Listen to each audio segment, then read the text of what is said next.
Exiting the Paris Climate Accord is turning out to be more complicated than expected. Here's One America's Hines with that story from Washington.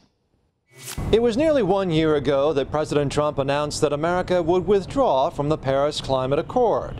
Now, 1 year later, it appears there may be more to do. 1 year ago, on June 1st, President Trump announced that he would withdraw the United States from the Paris Climate Agreement. We're not out as long as we're in, or we're still in until we're out. Which means, according to the treaty, there is a particular procedure to exit the Paris Climate Accord, which could take years, says Marlo Lewis of the Competitive Enterprise Institute. President Trump decided to withdraw under one of the procedures set out in the treaty, which says that you have to wait 3 years until after the treaty goes into effect, which was in November of 2016.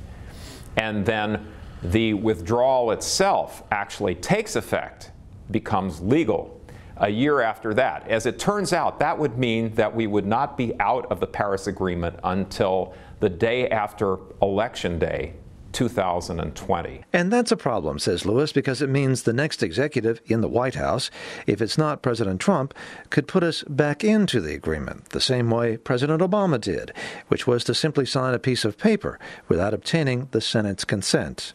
And it is that consent which is the key. You really need to make our withdrawal from the Paris Agreement final.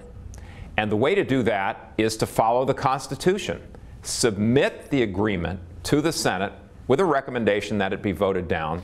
And so that's the way to finally put it to rest, because it would be clear then that both the executive, President Trump, and the Senate agree that this is a treaty and therefore must have the consent of the Senate in order to become the law of the land for the United States. And Lewis adds that at this point it is highly unlikely that the Paris Accord would become the law of the land, because the Senate would most likely reject it, just as it would have done when Obama was president.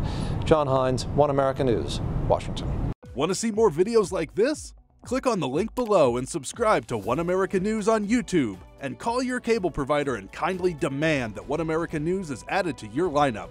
Call and subscribe today.